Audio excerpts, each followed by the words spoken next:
Yo, what's good? What's good? What's good? What's going on? NBA YouTube. It's your boy Ross. Come to you with another video from The Rock Never Stops. Um, Today, we're going to be talking about, as you saw in the title, how the Houston Rockets are going to do a lot better in the areas where they failed with James Harden, with new up and coming star Kevin Porter Jr. So, without further ado, I'm just going to dive in. Kevin Porter Jr. is a phenomenal talent. Let's make no mistake about that. Coming out of college in USC, everybody saw the talent. Everybody was kind of concerned though about his character, work ethic. Had some issues over at USC. Um, Struggled a little bit to be able to work as a part of the team, and you saw it carry over when he got drafted by the Cleveland Cavaliers. So much to the point where they just let him go. They traded him for, I think it was like a second round draft pick, nothing big. Um, but when he got to Houston, they immediately told him, "Look, if you can't get your act together, this is it. This is it. So for you to prove to us that you deserve a shot, we're gonna put you in the G League." And they put him in the G League, and your boy tore it up. I mean, he tore it up. Kevin Porter Jr. looked like a varsity team. Matter of fact, he looked like at least a junior college team player playing against a high school JV team. Like he just dominated, did anything you wanted, was dunking on everybody, step backs. He looked phenomenal.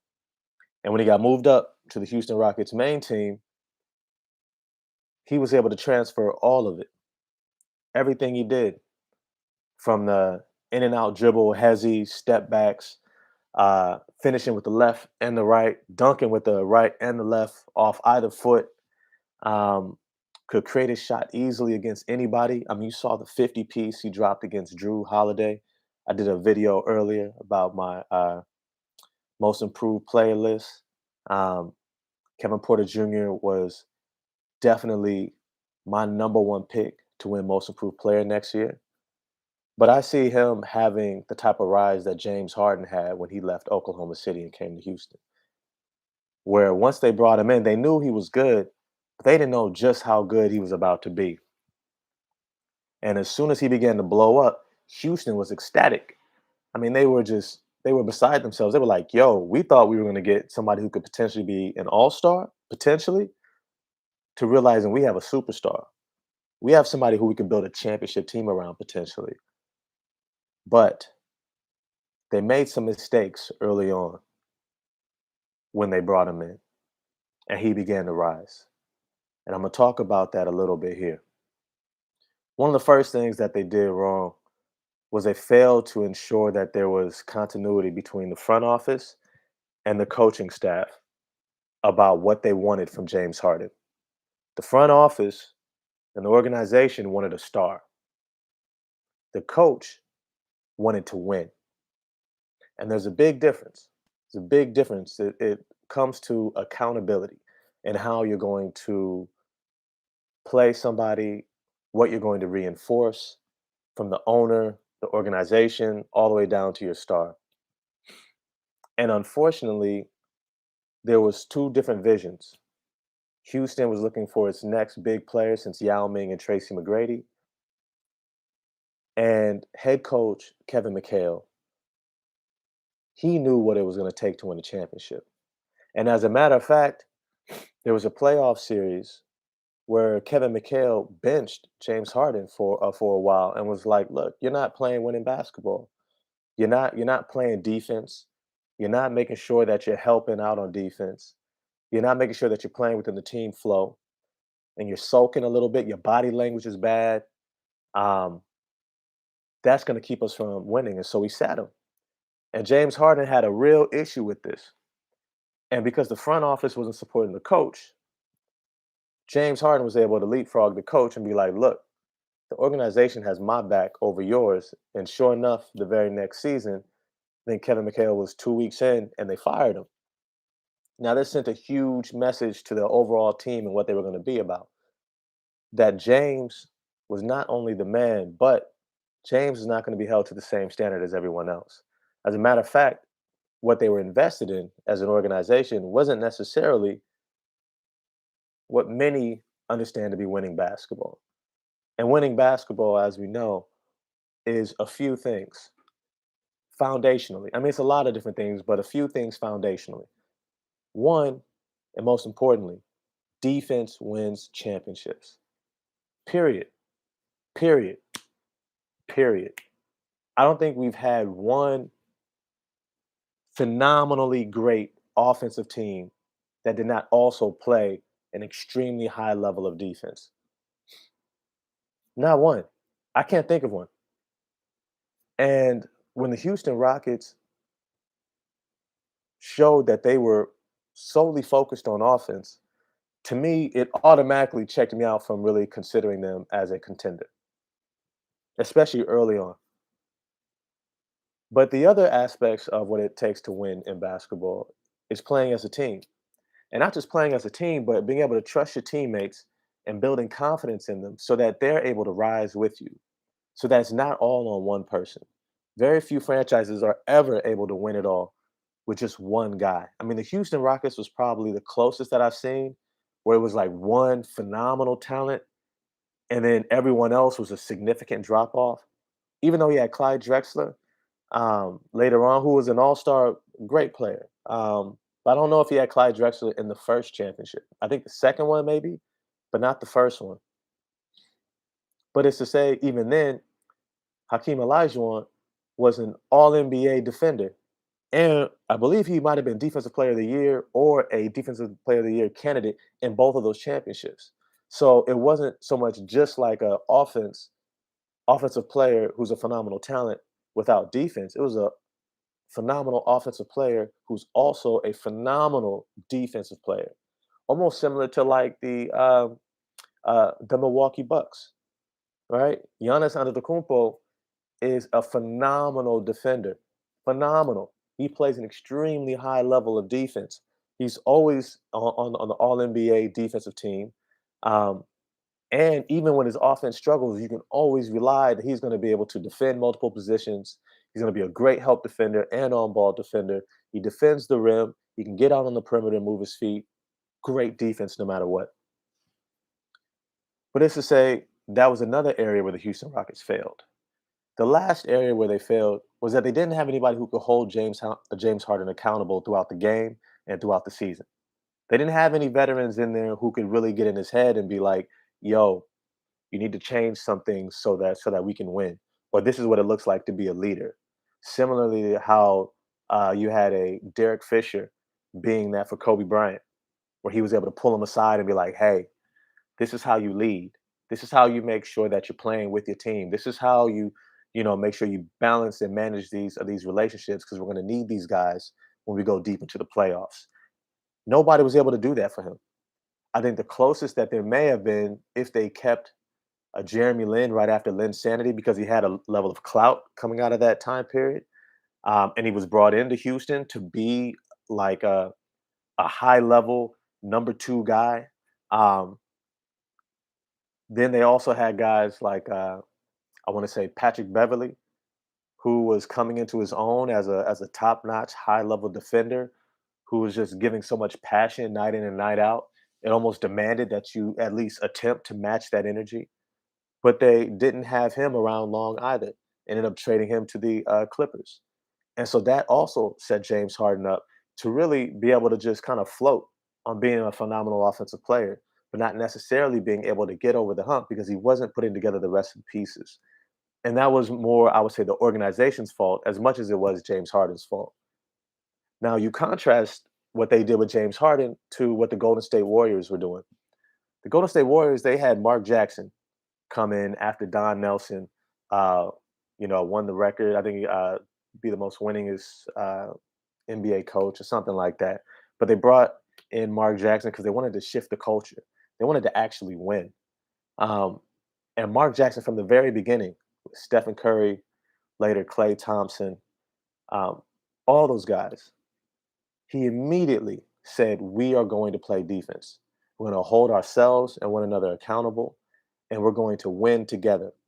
Now, he also gave them a lot of space on offense, right? even though the offensive system wasn't, this pretty thing, he ensured that they were at least having the foundations of what it was going to take to win and playing great defense and playing together.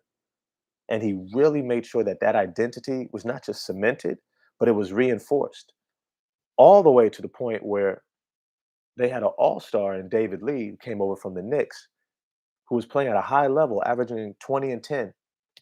And he got hurt in the playoffs, and they put in Draymond Green. And everybody kind of knows this story, but people forget that it was a real kind of cross in the road to be able to say, we're going to go ahead and start Draymond Green next season over David Lee.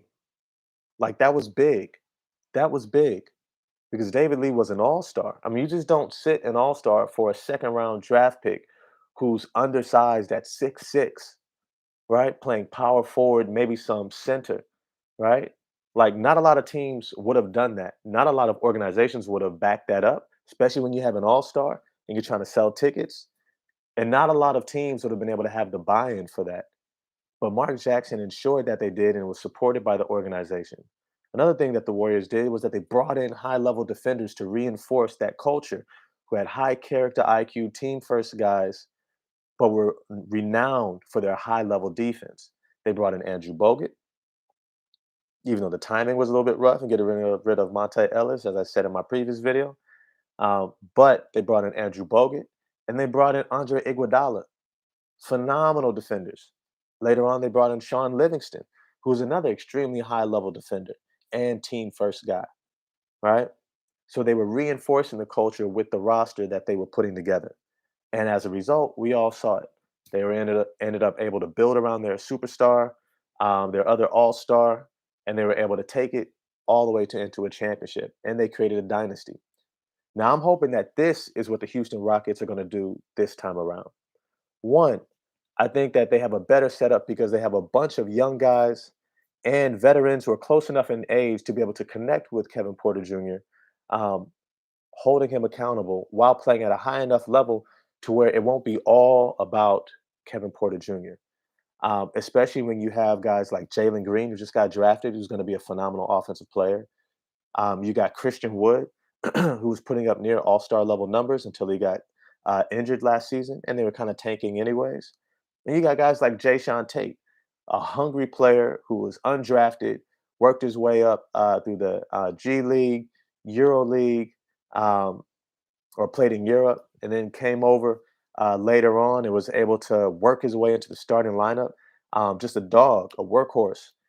Then they got guys like Josh Christopher from Arizona State. Uh, Ironically, James Harden's alma mater. Then they also got guys like Alperen Sengun, Usman Garuba, who I think is going to be a great fit for this team, Daniel Theis, and then Kenyon Martin Jr. They've got a real roster that's high character and defensive minded, team first, who really want to win and have something to prove. And then also a big part of it is they got a great coach. They got a great coach. My man, let's see if I can remember his name here. I put it down in a note real quick. Oh yeah, Stephen Silas. Stephen Silas. Stephen Silas is the son of Paul Silas, who coached in the NBA for years, for decades. And Stephen Silas came up in the ranks behind him. And his father was known for defense. He was known for setting a team culture, much like Mark Jackson. Maybe a little bit better in the X's and O's, but very similar style. But got along also a lot better with the front office too. Um, and Steven Silas chose the Houston Rockets because he was ready to work with James Harden. Did a great job in Dallas, building around Luka Doncic, putting in a system that was able to maximize his talent, but still able to get the most out of the team as well. The Dallas Mavericks really missed him after he left, and ironically, it looks like that's who they probably should have doubled down on and moved on from Rick Carlisle because Rick Carlisle ended up leaving a year later. And now they got Jason Kidd, and I don't think Jason Kidd is as good of a coach as Steven Silas, especially when it comes to X's and O's and in managing talent as well. But it's to say that Steven Silas is a great coach to start Kevin Porter Jr.'s career off with. He knows him from last season, knows his talent, but is also well aware of how to build around an elite talent in a point guard with Luka Doncic. And so I don't see him pandering to Kevin Porter Jr. and just necessarily building everything around him. I think he's going to put in a system that's able to maximize Kevin Porter Jr.'s talent while also including people like Jalen Green, Christian Wood, um, uh, Jay Tate, uh, Kenyon Martin Jr., Alperen Sengun, Josh Christopher. They have a lot of really good offensive options, and I think that we're going to see a really balanced attack. And so, my hope and my expectation is that we're going to see the Houston Rockets do a lot better the second time around. Matter of fact, they're going to right a lot of the wrongs that they committed the first time around with James Harden. And I expect, honestly, in the next 2 seasons.